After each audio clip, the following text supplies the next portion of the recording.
took off. Hey. Smart move. This is about the smartest story I done seen.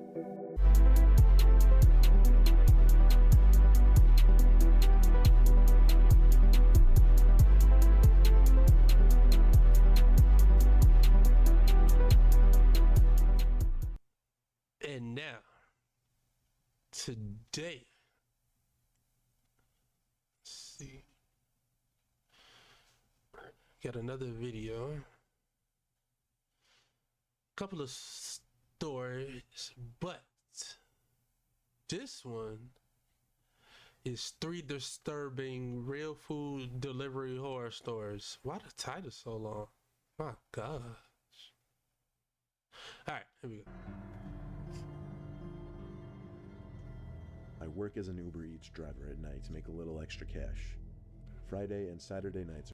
Shout out to all the delivery drivers when you deliver food, Uber Eats, Grubhub, Postmates, DoorDash. You know what I'm saying? Shout out to y'all, man. Y'all the real MVPs. Are always the busiest because everyone's either home or with friends and ordering food. So those were usually the nights I would work. I got a request on a Saturday night at 1 a.m. to pick up McDonald's for a guy named Kyle. He lived a few minutes away from my current position, so I punched in the nearest McDonald's, which was like a 2-minute drive away, and picked up his order. It was a small order. I think he only wanted 2 hamburgers.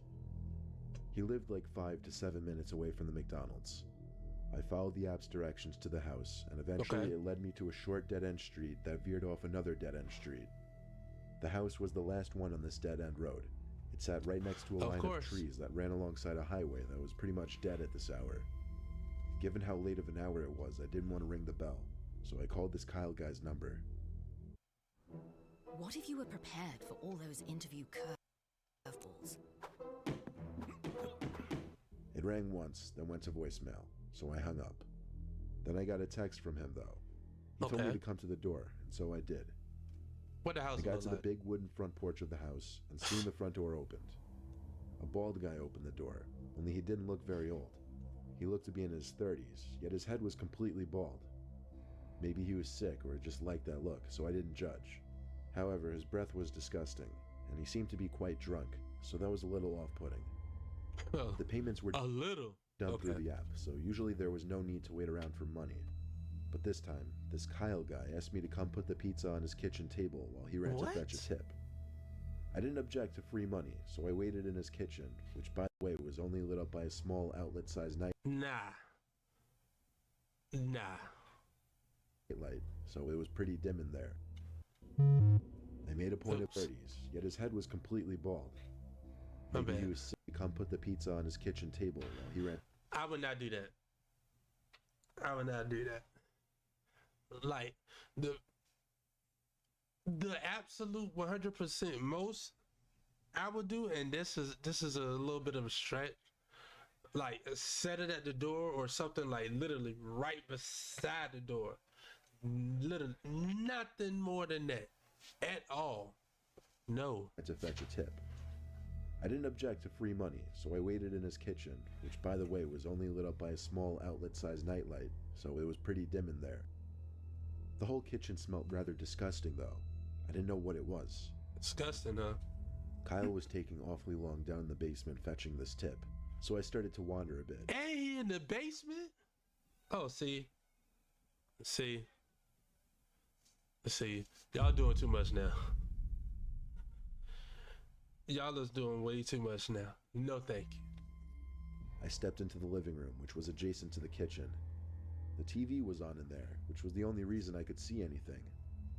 However, the stench was even greater in this room. Then I noticed that the back door was slid half open.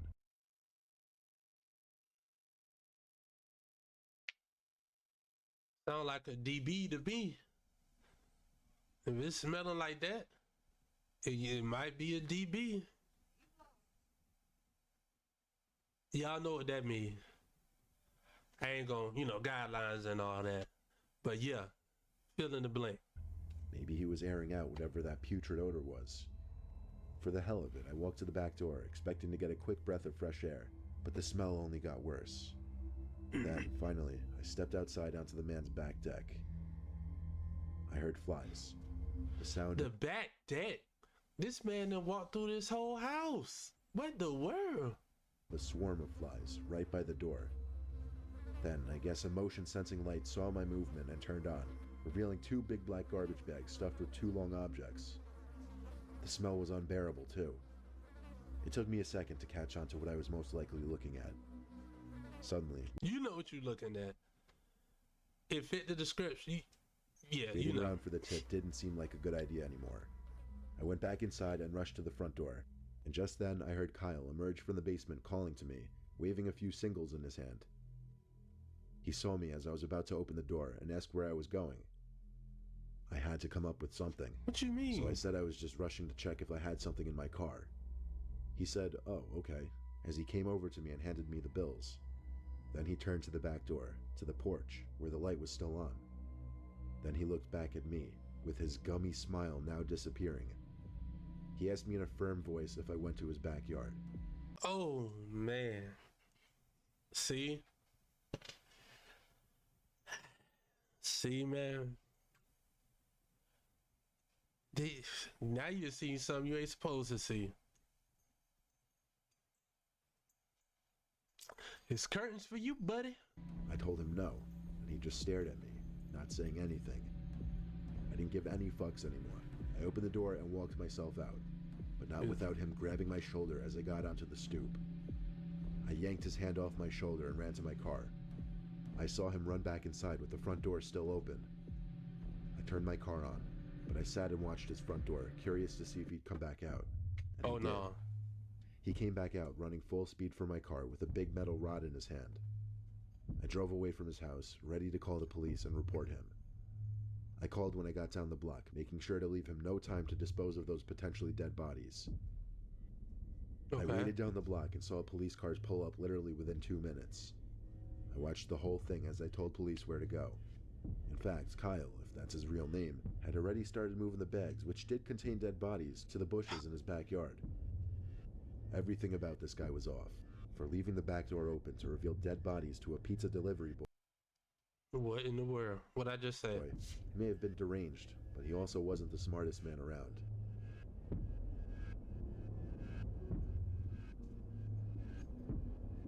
That was crazy.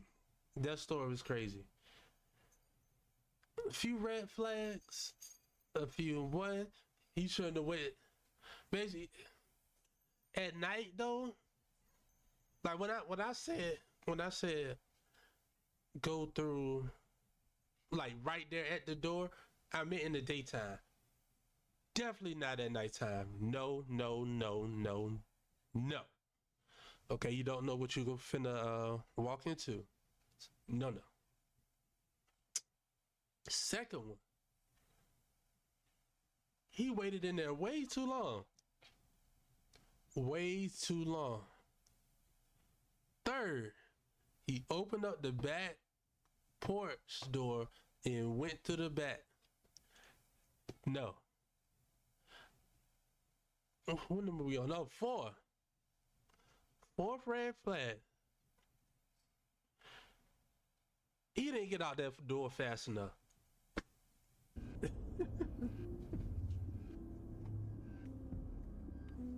I deliver food for an Asian eatery. My friend and I work there together. We're actually the only 2 who are an Asian. My friend usually works the counter and takes phone calls. I usually do deliveries, and that's the way I like it. My friend got off the phone during one night shift we had together and told me I'd be doing a delivery. After the food was prepared, I was handed a brown paper bag and I was off on my way. The address I was given led me to some small dirt driveway off the main road, onto an enclosed property. Don't picture it as some luxurious private property though. It was some old, unkempt excuse of a property. And the house seemed to be closed off given that there wasn't a single light on in there and how high the grass was. I called my friend back at the restaurant and he gave the phone to our boss. Unfortunately, our boss is a stinge, so he yelled at me in his thick Asian accent to knock on the door and don't waste the food. Okay, so first of all, He delivering it to the trap. What is this? No porch light, no floodlights, no street lights. He definitely in the country. Look at the busted windows right here. Does it look like anybody lived there to you? No. I got out from my car and felt grass rubbing against my shins. That's how tall it was.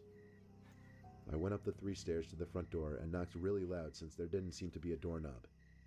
As I expected, after 30 seconds of waiting, there was no answer. So I got back in my car, and first thing I did was start texting my friend back at the restaurant. But when I looked up back to the house, this time one of the upstairs lights inside I hope.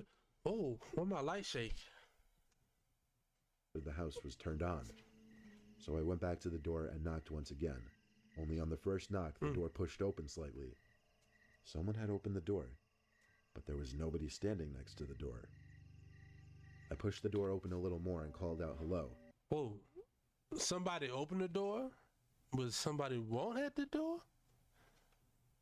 And you finna go, see, this be my problem right here, bro. Like,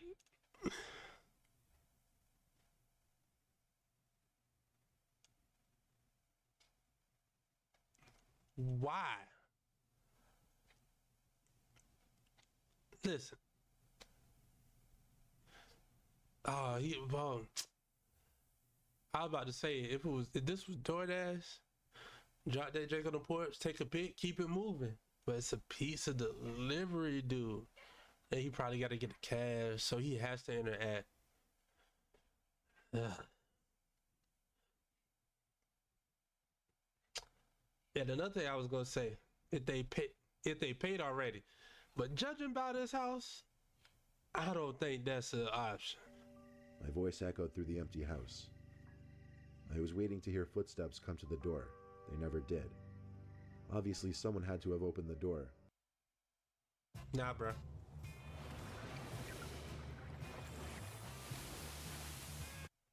So if they weren't going to come to the door, I had to assume they wanted me to come in. I stepped into the house as my shoes made the wood floor creak. I called out one more time, and this time someone replied back. I heard the words aquí arriba. Now, I'm not fluent in Spanish by any means, but I knew that aquí meant here, and I knew arriba meant above. So I put 2 and 2 together and figured they said up here. There was a stairway in the middle of the hallway, so I walked over to it and stopped at the bottom step. I looked up the stairs, and all I saw at the top was an arm reached out over the ledge, doing a little stiff come here motion. I used what little Spanish skills I'd gained from middle school and said something like Tango tu comida as I walked up the stairs. As I got about halfway up the stairs, the arm wasn't there anymore. I got to the top looking for whoever was just standing by the ledge over the stairs. Then I noticed through the tiniest amount of light that the person was now inside a bedroom with the lights off. But I didn't see the actual person.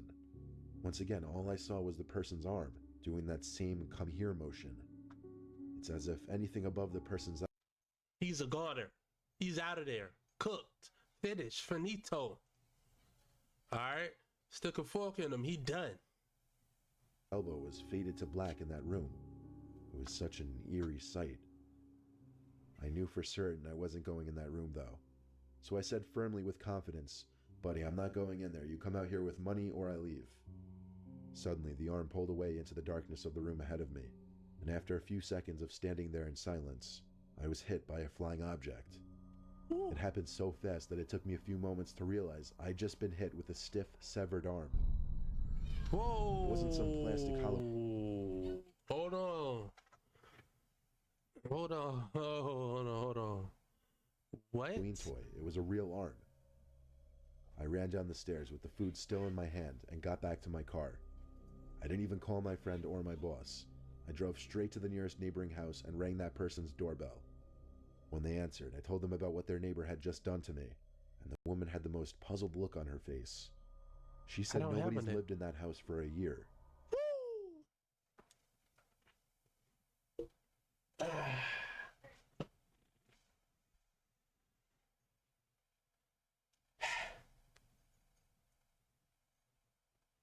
Well, that man dabbling in the dark, ain't he? What the world? I felt my stomach drop when those words hit me. She said she would call the police after we talked about it for a good 5 minutes. Then I went on my way back to the restaurant with the food. I explained the best I could to my boss, and he let it go. I sometimes wonder how things would have played out if I went into that room, and who or what I would have found. You would have found yourself taking a nap, a long one. Matter of fact, a nice, long, permanent one.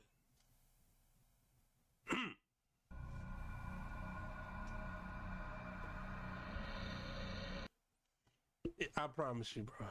I'm going to snap if this third story is somebody go in the house when they have no business being in the house. I'm finna snap. I'm going to snap, bro. Cause no.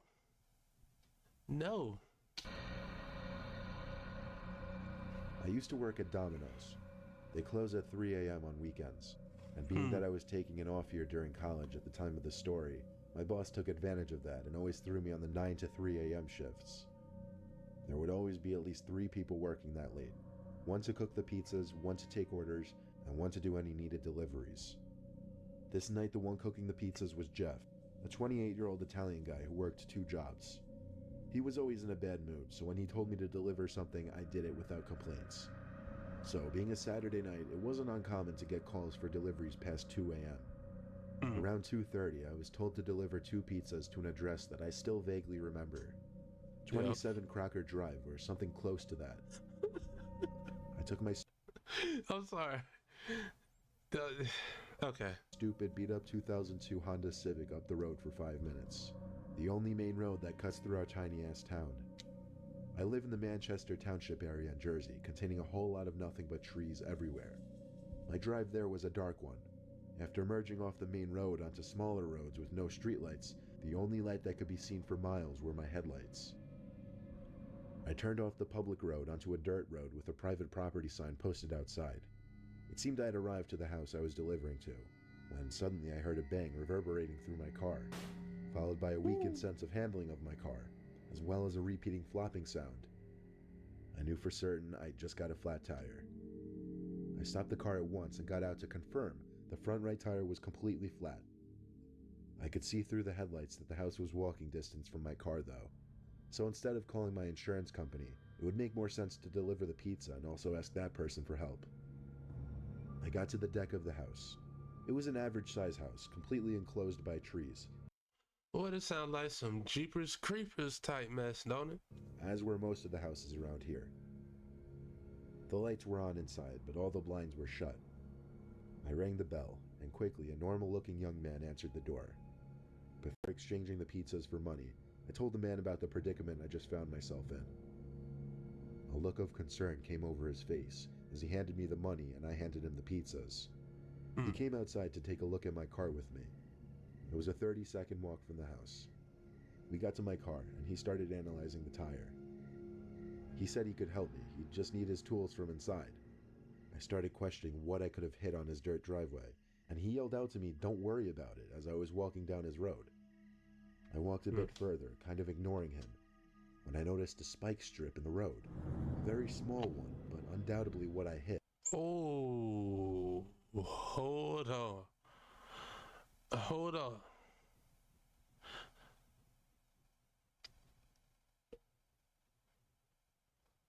Sound like a setup to me. That's the setup if I ever heard one. I couldn't see any other reason for that to be there, other than him So who planted it though? Was it Buddy that's finna help him?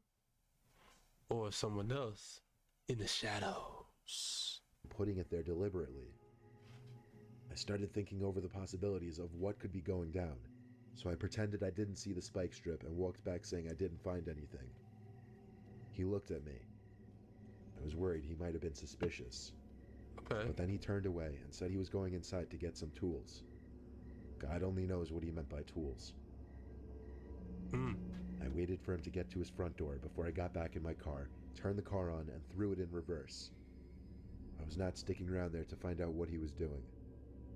I heard the flat tire wobble on the dirt road as my car slowly rolled in reverse. I made a point of avoiding the spike strip this time. As my car pulled out of the private dirt road onto the concrete road, I took one last look down the man's driveway to make sure he wasn't following me, then I took off. Hey. Smart move.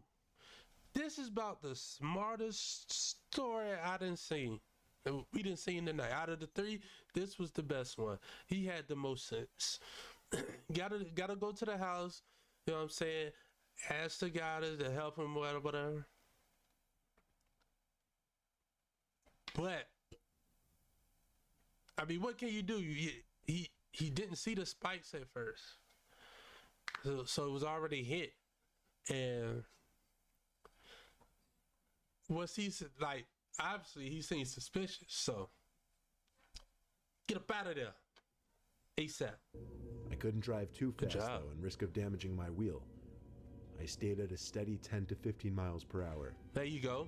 I looked in my rearview mirror and saw something behind my car. Ah, The man running after my car. I had no choice but to step on it, forcing me Oh. to cringe as I could literally feel the damage being done to my wheel. The distance between my car and the man got greater until he was out of sight. there you go. After turning back onto the one main road that I'd mentioned earlier, I slowed down the speed a little bit, back to 10 to 15. Yeah. It was a long ride back, about 20 minutes since I had to drive slow. Hey, it is what it is. When I got back, the place would be closing in 10 minutes, but I had to return the Domino's sign that they make us put on our cars when doing deliveries. Jeff was upset with me that I took so long until I told him the whole story. The woman who was also working the same shift as us listened in with a look of shock on her face the whole time. When time came to close, Wow. Jeff told me I should just drive home slow since I live like down the block, and that I should take care of it tomorrow. The two went off to their cars and drove away. I sat in my car for a little bit, thinking. Eventually I turned my car on and started my slow drive back to my house. I noticed, however, that a car without its lights on was following close behind me for a while, No. so I pulled over in front of some small house to see if they would do the same. The car passed me, but then pulled over on the same side of the street a little further down. I started Oh. to panic, knowing it had to be the man who figured Oh that he'd my find God. me at the Domino's that he ordered from. I couldn't lead him to my house, so even though I didn't Right. know for certain if it was him, I had to be overly paranoid and call the cops. Okay. I had police come to my exact location for fear of being followed. After 5 to 10 minutes of waiting, a cop car slowly rolled down the street and I beeped my horn to stop him. He stopped in reverse so that his windows were lined up with mine, and then we both rolled them down. I pointed at the car in front of me with its lights off, sitting a little further in front of me. But just then, that car zoomed out from its parked position, lights still off, instantly disappearing down the road into the night. The cop put his lights on and sped after him without There you saying a go. word. I didn't know if he wanted me to follow him, but I couldn't with my tire. So I drove home as quick as I could and parked my car in the driveway. I still don't know if that cop caught that driver. Somehow I doubt it, but I like to imagine he did. Either way, I always made sure to watch my back every time I drove home after that night, and I quit that job 2 months later. Hey.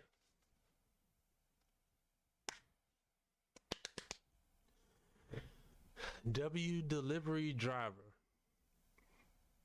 He did the best he could with what he had. Didn't expect no dum dum to follow him.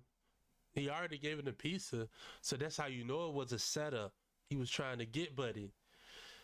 And he got up out of there unscathed, a little shaken up, you know what I'm saying? But he made it through. He made it back home.